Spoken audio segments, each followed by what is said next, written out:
જૂનાગઢને plastic મુક્ત બનાવવાનું અભિયાન સત્ય, પણ લોકો માટે પાણીની વ્યવસ્થાના નામે શૂન્ય. જૂનાગઢ ગિરનાર પર્વતની સીડી પર 5 જગ્યાએ રાખેલા પાણીના ટાંકામાં પાણી નથી આવતું. તંત્રએ યાત્રિકો માટે કરી હતી પાણીની વ્યવસ્થા, પરંતુ હાલ પાણી વગર યાત્રિકો હેરાન પરેશાન થયા હોવાનું જાણવા મળ્યું છે. હાલમાં જૂનાગઢ મહાશિવરાત્રીનો મેળો કરવા પધારેલા લાખો યાત્રિકોએ ગિરનાર પર્વતના ધર્મસ્થાનોની પણ યાત્રા કરી રહ્યા હોય છે. ત્યારે આ વખતે પ્લાસ્ટિક મુક્ત ગિરનારના અભિયાનમાં તંત્રએ નવો અભિગમ અપનાવ્યો છે. સીડી પર ચડીને જતા યાત્રિકો માટે પીવાના પાણીના ટાંકાઓ તંત્ર દ્વારા મૂક્યા છે, પરંતુ તેમાં પાણી તો આવતું નથી અને હાલ તો ફક્ત ટાંકાઓ શોભાના ગાંઠિયા સમાન જોવા મળી રહ્યા છે. અને ગર્વ ગિરનારની સીડી પર જતા યાત્રિકો માટે કોઈ પણ પ્રકારની પાણીની વ્યવસ્થા ન હોવાનું લોકો જણાવી રહ્યા છે. ત્યારે ખાલી ટાંકા મૂકી દીધેલા હોય તેવું હાલ તો દેખાય છે.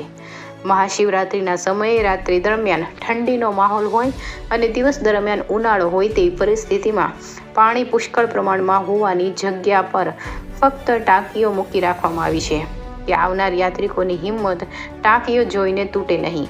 અને ફક્ત ગિરનારમાં સાધુ સંતોના દર્શનાર્થે આવેલા યાત્રિકો આ વખતે કલેક્ટરની અસીમ કૃપા દૃષ્ટિ થઈને પાણીની ખાલી ટાંકીઓના દર્શન કરી ધન્યતા અનુભવી રહ્યા છે.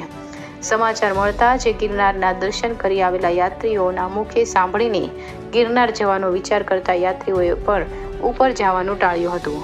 હાલ તો યાત્રિકો પાણી માટે વલખા મારી તેઓ ના છૂટકે પાણીની એક બોટલના 50, 60 ને 70 રૂપિયા આપવા મજબૂર બની રહ્યા છે.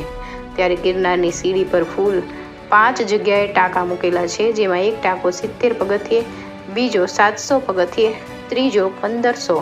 આમ વ્યવસ્થા ઊભી કરવામાં આવી છે, પરંતુ તેમાં પાણી નથી મળતું તેમ યાત્રિકો દ્વારા જણાવવામાં આવી રહ્યું છે.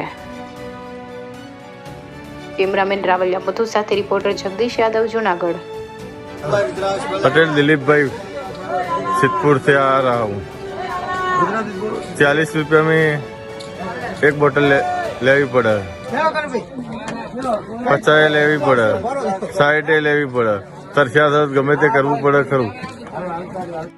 સોલા હું અમદાવાદથી આવું છું અને તાત્રુકોએ આ ટાંકીની પાણીની ટાંકી રાખી છે લોકોના પીવા માટે, પણ ટાંકીમાં પાણી આવતું નથી.